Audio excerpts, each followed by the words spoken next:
Hi everyone, this is me Sonia और आज इस वीडियो में हम डिस्कस करेंगे birth injuries. So what is birth injuries? Birth injuries वो फिज़िकल हार्म्स हैं जो कि बेबी सफ़र करता है बिफोर, ड्यूरिंग और शॉर्टली आफ्टर डिलीवरी। यानी ये वो फिज़िकल हार्म्स है जो कि एक बेबी सफ़र करता है डिलीवरी से थोड़ा पहले, डिलीवरी के दौरान और डिलीवरी के थोड़े टाइम बाद। ये रेंज करते हैं माइनर से सिवियर, यानी माइनर इंजरीज़ भी हो सकती है और सिवियर इंजरीज़ भी हो सकती है। ऑफन इनको हम complication of medical mistake during labour and delivery भी बोल सकते हैं, क्योंकि ये लेबर और डिलीवरी की वजह से अगर होती है तो इसीलिए हम इनको क्या बोलते हैं, these are the complication of medical mistake during labour and delivery. क्योंकि हम मेडिकली मिस्टेक कर रहे होते हैं लेबर और डिलीवरी के दौरान, तो उस वजह से बेबी में इंजरीज अगर होती है, उसको फिजिकल हार्म होता है, तो उसको हम क्या बोलेंगे कि ये क्या है, ये कॉम्प्लिकेशन है उन मेडिकल मिस्टेक जो कि की जाती है ड्यूरिंग लेबर एंड डिलीवरी। इनको ही हम सिंपली बर्थ इंजरीज बोलते हैं।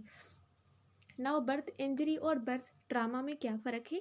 सो birth injury means any physical harm to baby that occur during birthing process including labour, delivery और शॉर्टली आफ्टर। इसको हम बर्थ इंजरी बोलते हैं, जो कि बर्थिंग के दौरान, लेबर के दौरान और डिलीवरी या फिर डिलीवरी के थोड़े टाइम बाद जो हार्म प्रोवाइड होता है बेबी को, उसको हम बर्थ इंजरी बोलते हैं। बर्थ ट्रामा एक specific type of birth injury है जो कि रिफर करता है mechanical damage sustain during delivery, जैसे कि नर्व डैमेज हो गया, उसके अलावा ब्रोकन बोन जो है वो टूट गए, तो ये थोड़ा सिवियर हो गया और स्पेसिफिक टाइप हो गया बर्थ इंजरी का।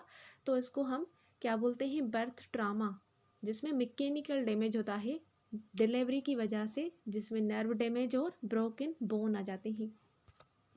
उसके बाद हमने क्लासीफाई किया हुआ है बर्थ इंजरीज़ को on the basis of location, यानी कौन सी लोकेशन पे अगर इंजरी हो रही है तो उसको हम क्या कहेंगे। तो पहले आती है हमारे पास हेड इंजरीज़।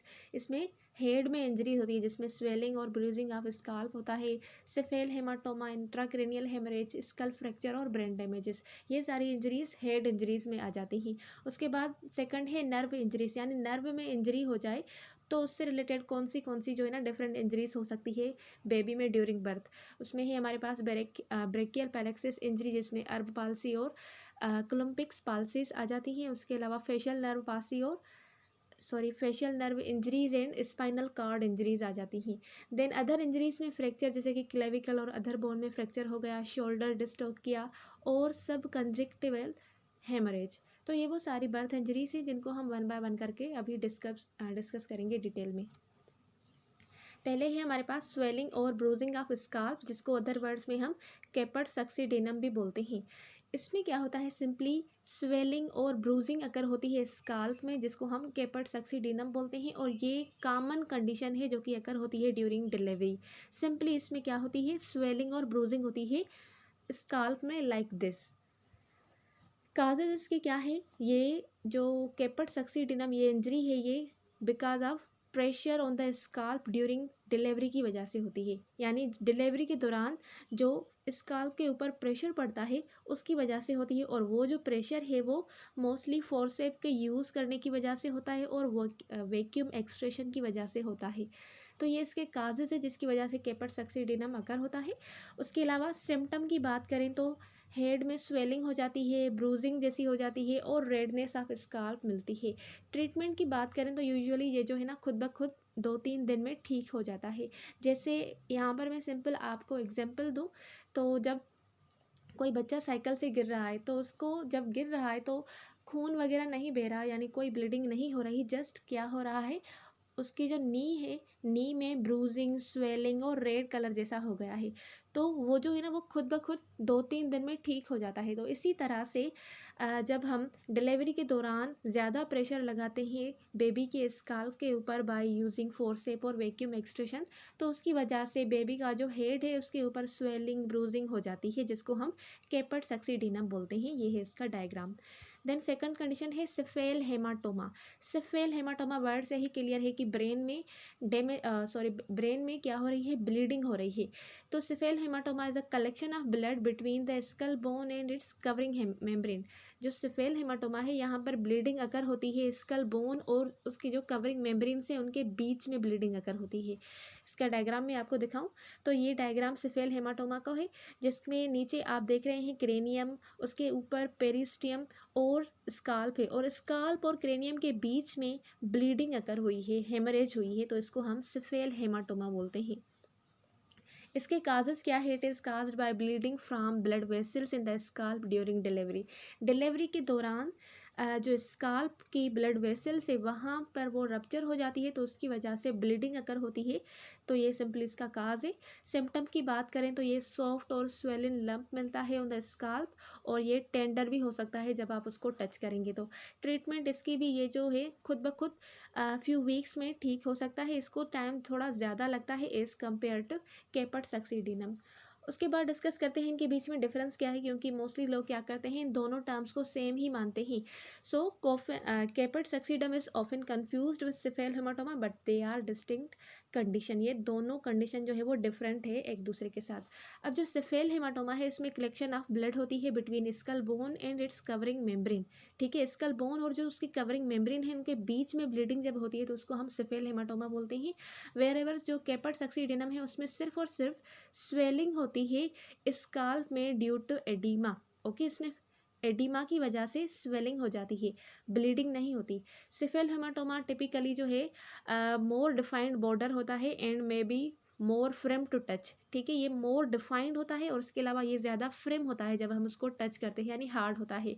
वायर एवर जो केपर्ट सक्सीडिनम है ये सॉफ्टर होता है और मोर डिफ्यूज़ होता है। ये इनके बीच का डायग्राम है, यानी इनके बीच में जो डिफरेंस है। तो सिफेल हेमाटोमा वर्सेस केपर्ट सक्सीडिनम।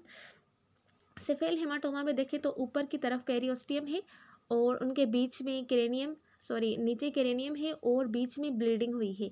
ठीक है, और दूसरी साइड में देखें केपर्ट सक्सीडिनम तो पेरिस्टियम जो है वो नीचे है और स्वेलिंग जो है वो उसके ऊपर है। ओके, तो सिफेल हेमाटोमा में पेरियोस्टियम पील्ड ऑफ करती है बोन से और does not cross the sagittal suture. Cephalhaematoma में सेगाइटल स्यूचर जो है वो क्रॉस नहीं होता, और केपर्ट सक्सीडिनम में जो पेरियोस्टियम है वो रिमेन्स नेक्स्ट ब्रोन, यानी वो वहाँ पर ही प्रेजेंट होती है, और इसमें जो सेगाइटल स्यूचर है वो क्रॉस करती है। नेक्स्ट है इंट्राक्रेनियल हेमरेज। इंट्राक्रेनियल हेमरेज में ब्लीडिंग अकर होती है स्कल यानी ब्रेन में, तो which can cut pressure on the brain. अब इंट्राक्रेनियल जो क्रेनियल्स ब्रेन के अंदर जो क्रेनियल पार्ट है वहाँ पर जब ब्लीडिंग हो, हेमरेज हो, तो उसको हम इंट्राक्रेनियल हेमरेज बोलते हैं। जब इंट्राक्रेनियल हेमरेज होती है तो उसकी वजह से ब्रेन में जो प्रेशर है वो इंक्रीज हो जाता है बिकॉज ऑफ फ्लूइड अकोमुलेशन और ब्लड अकोमुलेशन, क्योंकि ज़्यादा ब्लीडिंग हो रही है तो ज़्यादा ब्लड वहाँ पर जमा हो जाएगी, जिसकी वजह से ब्रेन का जो प्रेशर है वो इंक्रीज हो जाता है। इसका काज क्या है? It can be cause by trauma during delivery, infection की वजह से और ब्लड क्लॉटिंग डिसऑर्डर की वजह से इंट्राक्रेनियल हेमरेज हो सकती है। सिम्टम की बात करें तो सीजर्स। अब हमें पता है कोई भी एबनॉर्मल एक्टिविटी जब ब्रेन में अकर होती है तो उसकी वजह से सीजर्स अकर हो सकते हैं, लेथार्जी होगी, वोमाइटिंग होगी। वोमाइटिंग क्यों होगी? क्योंकि क्रेनियल नर्व्स जो है वो उसमें हेमरेज हो रही है, उसके अलावा ब्रेन जो है वो थोड़ा थोड़ा डैमेज हो रहा है, तो उसके जो फंक्शंस हैं वो ठीक नहीं होंगे, तो उसकी वजह से वोमाइटिंग और उसके अलावा चेंजिंग्स इन ब्रीथिंग और हार्ट रेट हो सकती हैं। ट्रीटमेंट की बात करें तो they may require surgical intervention to relieve pressure on the brain. जो ब्रेन में प्रेशर हो गया है ब्लड की अकुमुलेशन की वजह से, उसके लिए हमें सर्जिकल इंटरवेंशन ही नीड होती है, ताकि हम सर्जिकली उस फ्लूइड को, जो भी एक्स्ट्रा फ्लूइड जमा हो गया है ब्रेन में, उसको हम बाहर निकाल सकें ताकि जो प्रेशर है वो डिक्रीज़ हो जाए। नेक्स्ट है स्कल फ्रैक्चर। स्कल फ्रैक्चर में क्रैक्स या फिर ब्रेक्स हो जाते हैं बोन्स ऑफ स्कल, यानी स्कल के जो बोन्स है उसमें क्रैक या फिर ब्रेक आ जाती हैं, जिसको हम स्कल फ्रैक्चर बोलते हैं। अब ये क्यों काज होता है? ये मोस्टली काज होते हैं ट्रामा ड्यूरिंग डिलीवरी, जैसे कि फोर्सेप और वैक्यूम एक्सट्रेशन। ये भी फोर्सेप और वैक्यूम एक्सट्रेशन की वजह से ही अकर होते हैं। सिम्टम की बात करें तो स्कल फ्रैक्चर में स्वेलिंग, ब्रूजिंग और टेंडरनेस ऑफ स्काल्प मिलेगी, as well as changes in behaviour और न्यूरोलॉजिकल फंक्शन भी चेंज मिलेगा आपको। ट्रीटमेंट की बात करें तो इसमें भी हमें सर्जिकल इंटरवेंशन रिक्वायर होती है उस फ्रैक्चर को रिपेयर करने के लिए। देन है ब्रेन डैमेज। ब्रेन डैमेज में सिंपली ब्रेन के टिश्यूज़ में इंजरी होती है जो कि जिसका रिजल्ट होता है लॉन्ग टर्म न्यूरोलॉजिकल प्रॉब्लम। अब ब्रेन में जब डैमेज होगा, ब्रेन के टिश्यू में जब इंजरी होगी तो न्यूरोलॉजिकल प्रॉब्लम्स हमें मिलेंगे, वो भी लॉन्ग टर्म के लिए। काजेज़ की बात करें तो brain damage mostly lack of oxygen during delivery की वजह से होता है। जब डिलीवरी के दौरान ऑक्सीजन लैक हो तो उसकी वजह से हाइपोक्सिक इस्कीमिक इंसेफेलोपैथी यानी ब्रेन की तरफ ब्लड और ऑक्सीजन डिक्रीज जाती है, तो उसकी वजह से वहाँ पर जो ब्रेन का टिश्यू है वो डैमेज हो जाता है, उसमें इंजरी हो जाती है। उसके अलावा इन्फेक्शन और ट्रामा और ब्लड क्लॉटिंग डिसऑर्डर की वजह से भी ब्रेन डैमेज हो सकता है। सिम्टम्स की बात करें तो सेम टू सेम सीजर हो सकते हैं, lethargy, vomiting, changes in breathing और heart rate, as well as long term developmental delay और न्यूरोलॉजिकल प्रॉब्लम्स मिल सकते हैं। डेवलपमेंटल डिले यानी जो बच्चा अपनी जिसको एज जो है वो प्रोवाइड की हुई है, तो इस एज पर उसको इतना डेवलप करना है, लेकिन वो उस एज पर उतना डेवलप नहीं होता, ठीक है, उस वो ज़्यादा टाइम लेता है उसको डेवलप करने के लिए, तो इसीलिए हम उनको डेवलपमेंटल डिलेज या फिर न्यूरोलॉजिकल प्रॉब्लम्स बोलते हैं। ट्रीटमेंट की बात करें तो इनको जो है ना ऑनगोइंग मेडिकल केयर की नीड होती है, उसके अलावा थेरेपेटिक मैनेजमेंट जैसे कि therapy to manage symptom and support development, ये उसकी ट्रीटमेंट है। देन है नर्व इंजरीज। नर्व इंजरीज में पहले हम डिस्कस करें हैं ब्रेकियल प्लेक्सस इंजरी। अब ब्रेकियल प्लेक्सस ये ग्रुप ऑफ लार्ज नर्व्स है जो कि लोकेटेड होता है नेक, शोल्डर और लीडिंग टू ईच आर्म। यानी ये जो है ना ये ग्रुप ऑफ लार्ज नर्व्स हैं जो कि लोकेटेड होती हैं नेक और शोल्डर एरिया में, और उसके अलावा आर्म्स को ये जो क्या होती हैं, आर्म्स को ये नर्व्स प्रोवाइड करती हैं सेंसेशन। सो ये क्या इसमें क्या होता है, ड्यूरिंग डिफ़िकल्ट डिलीवरी वन और both of the babies arm can be stretched. जब कहीं पर भी डिफ़िकल्ट डिलीवरी होती है तो उस दौरान बेबी की एक या फिर दोनों आर्म्स स्ट्रेच हो जाती हैं। जब वो स्ट्रेच होती हैं तो उनमें जो नर्व्स हैं उनमें इंजरी होती है, मोस्टली ब्रेकियल प्लेक्सिस, जो कि काज करती है वीकनेस और paralysis of the part of all of the babies arm and hand. जब नर्व्स जो कि प्रेजेंट होती हैं शोल्डर एंड नेक में और डिलीवरी के दौरान बेबी की आर्म्स में स्ट्रेचिंग अगर होती है तो उस स्ट्रेचिंग की वजह से नर्व इंजरी हो जाती है, और वो नर्व इंजरी बेबी की हैंड और उसकी आर्म में पैरालिसिस और वीकनेस काज करती है।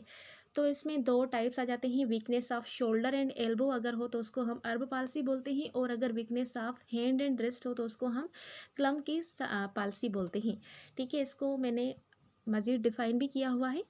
तो ब्रेकियल पैलेक्सीज क्या होती है, इंजरीज अगर होती है when the nerve that control arm movement are damage during birth. वो नर्व्स जो कि आर्म की मूवमेंट को कंट्रोल करती है, अगर वो डैमेज हो जाए ड्यूरिंग बर्थ तो उसको हम ब्रेकियल पैलेक्सीज बोलते हैं। काजेज़ की बात करें तो ये मोस्टली शोल्डर डिस्टोकिया की वजह से होती है, जिसमें difficult delivering the shoulder during birth. इसमें क्या होता है, जब हम बेबी को डिलीवर करवा रहे होते हैं तो उस दौरान उसका जो शोल्डर है वो स्टक हो जाता है प्यूबिक बोन से, जिसको हमें डिफ़िकल्टी होती है उस बेबी को बाहर निकालने के लिए, तो ज़्यादा प्रेशर लगाते हैं और आर्म के ऊपर ज़्यादा स्ट्रेचिंग आ जाती है, जिसकी वजह से नर्व इंजरी हो सकती है। फोर्सेप और वैक्यूम एक्सट्रैक्शन और ट्रामा ड्यूरिंग डिलीवरी की वजह से ये होती हैं। सिम्टम्स में वीकनेस और पैरालिसिस ऑफ आर्म होती हैं, limited range of motion, numbness और टिंगलिंग एंड पेन फील होता है। टाइप्स में अर्ब पालसी और क्लमकिस पालसी है। अर्ब पालसी में इंजरी होती है अपर नर्व ऑफ ब्रेकियल पैलेक्सिस, जिसमें वीकनेस और पैरालिसिस होती है शोल्डर एंड एल्बो में। इसका डायग्राम मैं आपको दिखाऊं तो ये अर्ब पालसी का डायग्राम है, जिसमें एक शोल्डर जो है वो डैमेज हो गया है, किस तरह से देखें तो फॉरवर्ड रोटेटेड शोल्डर मिलेगा, अपर आर्म रेड मिलेगी, और muscle atrophy and diminished arm length, यानी जो आर्म है उसमें मसल एट्रोफी होगी, मसल मास कम होगा, और उसकी जो लेंथ है वो भी थोड़ी डिक्रीज होगी। उसके अलावा waiter tip deformity of wrist, जो कि इसका हैंड जो है वो थोड़ा दूसरी साइड पर मुड़ा हुआ है, तो इसको हम waiter tip deformity of wrist भी बोलते हैं। उसके अलावा ड्रूपिंग ऑफ आईलिड, जिसको हम टॉप्सिस एंड स्मॉलर प्यूपिल होते हैं इनके, जिसको हम हॉर्नर सिंड्रोम भी बोलते हैं, और बर्ड विनिंग ऑफ स्केप्यूला, ये भी हो सकते हैं due to damage in C5 यानी क्रेविकल 5 एंड क्रेविकल 6 नर्व अगर डैमेज हो जाए तो ये सारी सिम्टम्स हमें मिल सकती हैं। ओके, एंड क्लम्पिक्स पाल्सी में इंजरी होती है लोअर नर्व ऑफ ब्रेकियल पैलेक्सिस, जिसमें वीकनेस और पैरालिसिस हैंड एंड फोरआर्म में होती है, जैसे कि यहाँ पर डायग्राम में नीचे दिया हुआ है। जो एक हैंड है वो नीचे की तरफ है, जिसको हम क्ला हैंड भी बोलते हैं, और वेस्टिंग ऑफ फोरआर्म मसल से। ट्रीटमेंट की बात करें तो इनको हम फिजिकल थेरेपी, ऑक्यूपेशनल थेरेपी और सम केसेस में हम सर्जरी भी कर सकते हैं।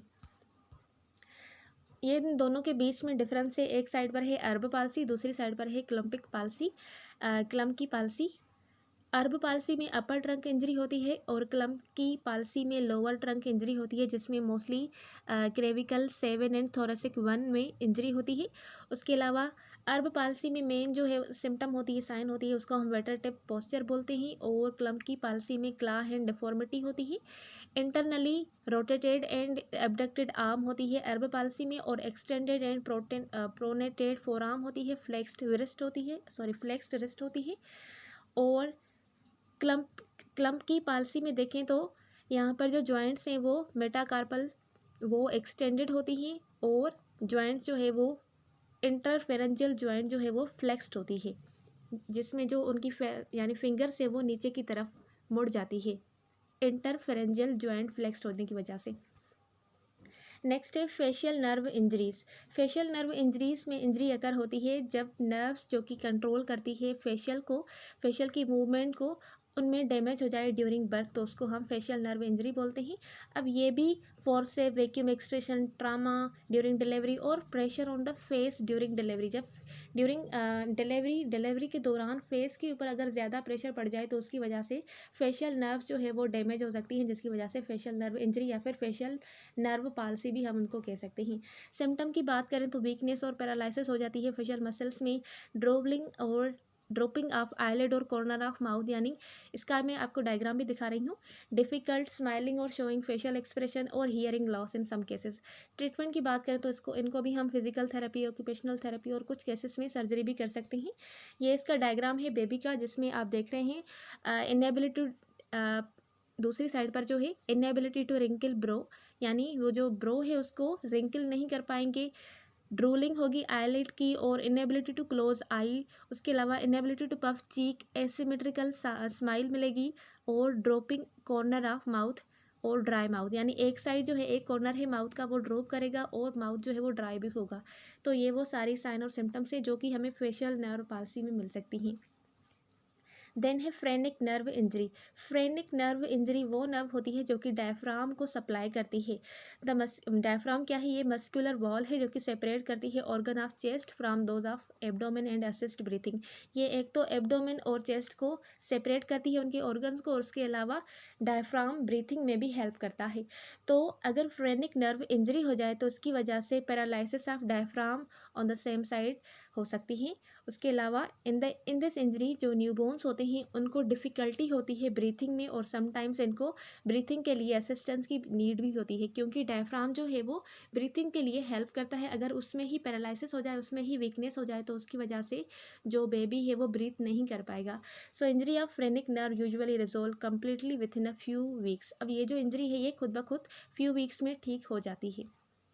ये इसका डायग्राम है, डायग्राम में आप देख रहे हैं फ्रेनिक नर्व से लेफ्ट फ्रेनिक नर्व और राइट फ्रेनिक नर्व जो कि डायफ्राम को सप्लाई कर रही होती हैं।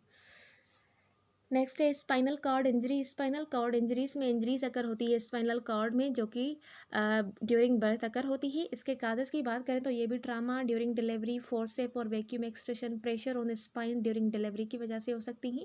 सिम्टम की बात करें तो आर्म्स और लेग्स में वीकनेस और पैरालिसिस हो सकती है, लॉस ऑफ सेंसेशन और फीलिंग हो सकती है, डिफ़िकल्ट कंट्रोलिंग बावल और ब्लैडर फंक्शन, और रेस्पिरेटरी प्रॉब्लम हो सकते हैं। ट्रीटमेंट की बात करें तो इनको हम सर्जिकली मैनेज कर सकते हैं, फिजिकल थेरेपी प्रोवाइड कर सकते हैं, ऑक्यूपेशनल और रिहेबिलिटेशन थेरेपी प्रोवाइड कर सकते हैं। सो ये स्पाइनल कॉर्ड इंजरी है जिसमें डिफेक्ट हुआ है स्पाइन में, जिसकी वजह से जो स्पाइनल कॉर्ड है वो सेक और हर्निएट हो रहा है बाहर की तरफ। देन है फ्रैक्चर।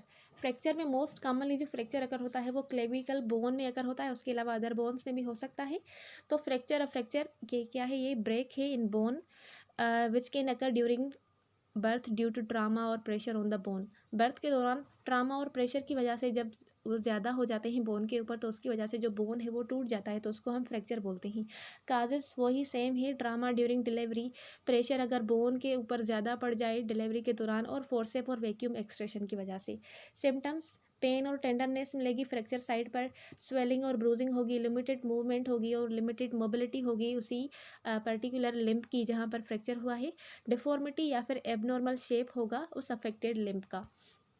तो टाइप्स में क्लेविकल फ्रैक्चर जो है वो मोस्ट कॉमन होता है। इसमें क्या होता है, कॉलर बोन जो होती है, कॉलर बोन में ब्रेक आ जाती है जिसको हम क्लेविकल फ्रैक्चर बोलते हैं, और ये मोस्ट कॉमन फ्रैक्चर है बर्थ इंजरीज में। उसके अलावा अदर बोन फ्रैक्चर में जैसे कि आर्म और लेग और स्कल में भी फ्रैक्चर हो सकते हैं। तो ये क्लेविकल यानी कॉलर बोन है। ओके, सो इस कॉलर बोन में फ्रैक्चर हो जाता है। ये इसका एक्सरे है, क्लियरली आप देख रहे हैं कि एक साइड में जो कॉलर बोन है वो बीच से टूटा हुआ है और एक साइड में वो स्टार्टिंग से ही टूटा हुआ है। देन है शोल्डर डिस्टोकिया। शोल्डर डिस्टोकिया ये कॉम्प्लिकेशन है डिलीवरी के दौरान जो अकर होती है। इसमें क्या होता है, जो शोल्डर होता है बेबी का वो स्टक हो जाता है behind the mother pubic bone. Mother का जो प्यूबिक बोन होता है उसमें बेबी का शोल्डर स्टक हो जाता है, वहाँ पर फंस जाता है, जिसकी वजह से हमें डिफ़िकल्टी होती है बेबी को बाहर निकालने के लिए।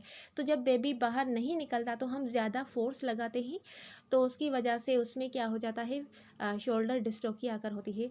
सो काजेज़ की बात करें तो अगर बेबी बहुत ज़्यादा लार्ज है तो उसको बाहर निकालने के लिए ज़्यादा प्रेशर लगता है और वहाँ प्यूबिक बोन में वो फंस सकता है। स्मॉल मैटरनल पेल्विस, जो मदर है उसकी पेल्विस है वो स्मॉल है, बेबी बड़ा है, तो इसकी वजह से हो सकती है। फीटल एबनॉर्मल पोजीशन, अगर फीटस की पोजीशन भी सही नहीं है, एबनॉर्मल पोजीशन है उसकी, तो उसकी वजह से भी हो सकता है। और प्रोलॉन्ग लेबर, अगर जो लेबर हो वो काफ़ी डिफ़िकल्ट है और प्रोलॉन्ग है, तो उसकी वजह से हो सकती हैं। सिम्टम्स की बात करें, पहले इसका डायग्राम देखते हैं। तो ये शोल्डर डिस्टोकिया है, इसमें आप बेबी की पोजीशन देखें तो वो किस तरह से है। अगर ये नीचे की तरफ होता तो इसमें जो है ना शोल्डर जो है वो स्टक नहीं होता प्यूबिक बोन में, लेकिन यहाँ पर जो है बेबी की पोजीशन है वो ठीक नहीं है, जिसकी वजह से जो प्यूबिक सिम्फाइसिस है उसमें एंटीरियर शोल्डर जो है वो इम्पेक्टेड हो गया है प्यूबिक सिम्फाइसिस में, यानी वहाँ पर स्टक हो गया है। ओके, तो यहाँ पर ब्रेकियल पैलेक्सिस भी हो सकती हैं क्योंकि हम ज़्यादा फोर्स लगाते हैं, जिसकी वजह से आर्म के ऊपर स्ट्रेच आ जाता है। तो ऊपर आप नॉर्मल और ब्रेकियल पैलेक्सिस देख रहे हैं, नॉर्मल किस तरह से हो और ब्रेकियल पैलेक्सिस किस तरह से टूट गई है। ठीक है, डेंजर ऑफ शोल्डर डिस्टोकिया में हमें अम्बलाइकल कार्ड इंट्रप्टमेंट हो सकती है, inability of child chest to expand properly, और उसके अलावा सीवियर ब्रेन डैमेज और डेथ भी हो सकती है ड्यू टू हाइपोक्सिया और एसिडोसिस, अगर जो डिलीवरी है वो ज़्यादा डिले हो जाए तो। सिम्टम्स में difficulty delivering the babies shoulder, ठीक है, ट्रैक्शन और pulling on the babies head और बॉडी, हम ज़्यादा ट्रैक्शन और पुलिंग जो है ना वो लगाएंगे ताकि बेबीज का जो हेड है और बॉडी है वो बाहर निकल कर आए। फीटल डिस्ट्रेस और हार्ट रेट चेंजेस होंगी। उसके अलावा मैटरनल डिस्कम्फर्ट और पेन, क्योंकि बेबी जो है वो एक तो लार्ज था या फिर उस मदर का जो पेल्विस था वो स्मॉल था, और एबनॉर्मल फीटल पोजीशन की वजह से मैटरनल डिस्कम्फर्ट और पेन भी हो सकता है। ट्रीटमेंट की बात करें तो एक मैन्योर होता है जिसको हम MC रॉबर्ट मैन्योर भी बोलते हैं। इसमें हम फ्लेक्स करते हैं मदर की लेग्स को, जिसकी वजह से जो बेबी है वो थोड़ा इजीली बाहर निकल सकता है। देन सुप्रा प्यूबिक प्रेशर, अगर हम सुप्रा प्यूबिक के ऊपर प्रेशर लगाएंगे तो उसकी वजह से जो शोल्डर स्टक हो गया है वो निकल सकता है, वहाँ से ईजिली पास हो सकता है। एपियोस्टोमी और उसके अलावा इंस्ट्रूमेंटल डिलीवरी जैसे कि फोर्सेप और वैक्यूम एक्सट्रेशन को यूज़ करके भी हम उस बेबी को बाहर निकाल सकते हैं। ओके, देन लास्ट है सब कंजेक्टिवल हेमरेज। सब कंजेक्टिवल हेमरेज में कलेक्शन ऑफ ब्लड होती है underneath the conjunctiva and the clear membrane covering the white part of the eye. ठीक है, कंजेक्टिवा और जो वाइट पार्ट होता है जो कि कवर करती है आई को, उसमें ब्लीडिंग हो जाती है तो उसको हम सब कंजेक्टिवल हेमरेज बोलते हैं। इसके काजेस को देखें तो ये भी trauma during delivery, pressure on the I during delivery और फोर्सेप एंड वैक्यूम एक्सट्रैक्शन की वजह से हो सकती है। ये इस बेबी का डायग्राम है जिसमें आप आइज़ में क्लियरली हेमरेज देख रहे हैं जो कि कंजेक्टिवा और वाइट पार्ट ऑफ आई में हो रखी है। इसको हम कंजेक्टिवल हेमरेज बोलते हैं। सिम्टम्स की बात करें तो redness and bloodshot appearance of eye में हो सकती है, हो सकती है। उसके अलावा स्वेलिंग और इन्फ्लामेशन ऑफ कंजक्टिवा, डिस्कम्फर्ट और पेन हो सकता है आइज़ में, और सम केसेस में ब्लड विजन भी हो सकती हैं।